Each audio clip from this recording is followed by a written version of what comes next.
Today we'll be looking into the top 10 songs of 1969. 1969 was one of those years where music was everywhere.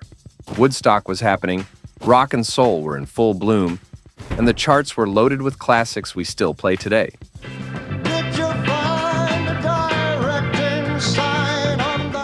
All right, before we jump into the list, if you like this type of content and want to see more music history videos, make sure to hit that like button and subscribe. And since 1969 is the final year of the decade, I'd love to know, what decade would you like me to cover next? Drop your suggestions in the comments.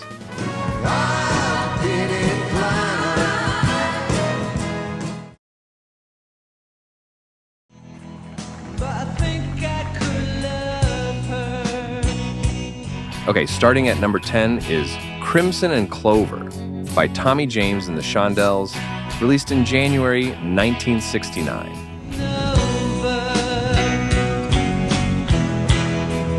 This track was a big shift for the band, moving away from bubblegum pop into psychedelia.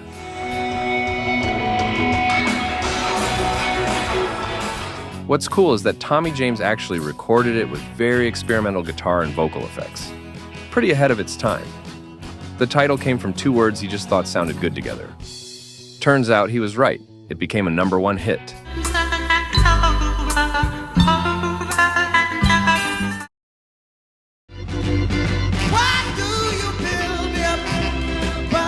At number 9, we have Build Me Up Buttercup by The Foundations, released in January 1969.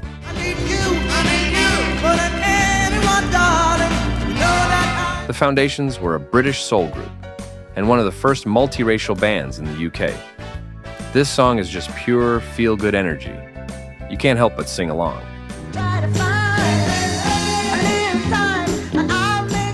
Fun fact, decades later, it had a whole new life when it was featured at the end of the movie There's Something About Mary in the late 90s.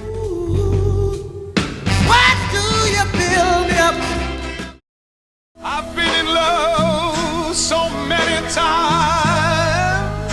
Coming in at number 8 is I'll Never Fall in Love Again by Tom Jones, released in June 1969. I'm never gonna fall. Tom Jones was already known for his powerful voice and showmanship, and this song added to his reputation as one of the great ballad singers. But now you've treated me so wrong. It's dramatic, heartfelt, and classic Tom. This track really helped cement his Las Vegas-style career that he's still rocking today.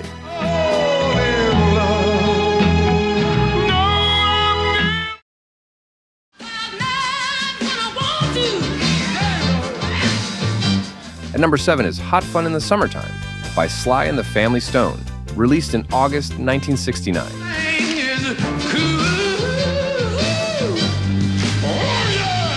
Sly and the Family Stone were trailblazers. They were one of the first major integrated bands in terms of both race and gender. That's when I have most of my fun. This song dropped right after their legendary Woodstock performance, and the timing couldn't have been more perfect.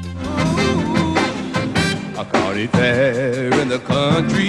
The smooth vibe and upbeat feel made it a late summer anthem. And everything in the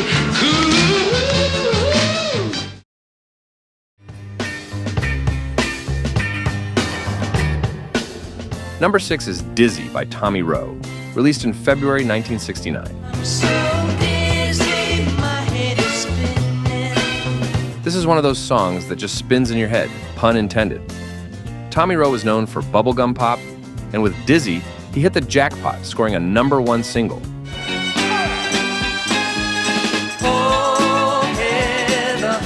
What's neat is that the organ work on this track was played by a young Billy Preston, who later became known as the Fifth Beatle. First time that I saw you, girl, I knew that I just had to make you. All right, before we jump into the top 5, take a minute and drop a comment. What's your favorite song from 1969? And how old were you when you first heard it? I'd love to hear your memories. You think you can teach us enough French so that we can order in any French restaurant? Don't hate the black, don't hate the white. If you get bitten, just hate the bite. At number 5 is Everyday People by Sly and the Family Stone, released in January 1969.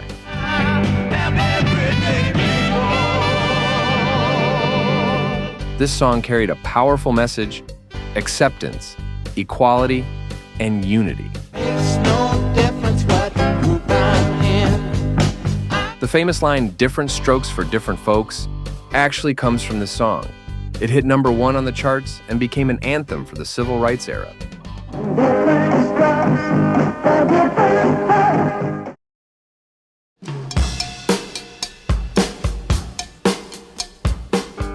Number 4 is Honky Tonk Women by the Rolling Stones, released in July 1969.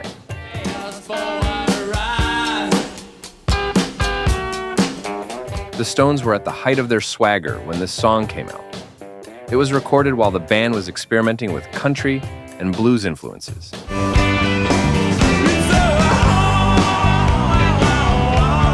And it ended up being a gritty, infectious rocker.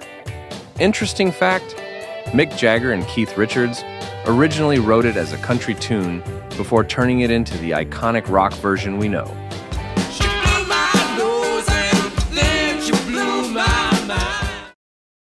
I can turn the gray sky blue. I can make it right. At number 3 is I Can't Get Next to You by The Temptations, released in August 1969. But my life is incomplete and I'm so blue. This was a Motown masterpiece. The Temptations were known for their smooth harmonies, but this track brought in a funky, almost psychedelic soul vibe. But my life is incomplete and I'm so blue. 'Cause I can't. It became their second #1 pop single and showed just how versatile they were as a group. I can change anything I want to do.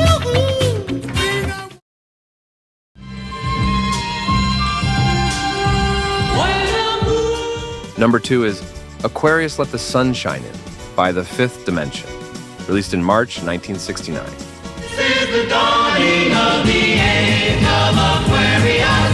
This one came straight from the musical Hair, and The Fifth Dimension turned it into a massive pop hit.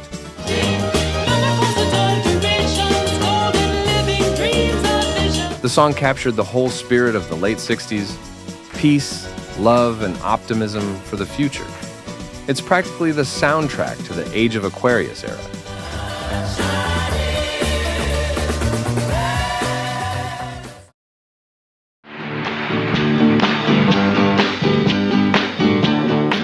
And finally, number 1 is Sugar Sugar by the Archies, released in September 1969. Sugar, sugar. Now this one's funny because the Archies weren't even a real band. They were a fictional cartoon group from the Archie comics. But the song was written by Jeff Barry and Andy Kim, and when it hit the radio, it became the year's biggest selling single worldwide. Proof that even a cartoon band can top the charts. Sugar, sugar. And that's it. These tracks were amazing and defined a decade of great melodies and songs, proving that 1960s was truly an amazing decade for music. Oh, yeah, the honey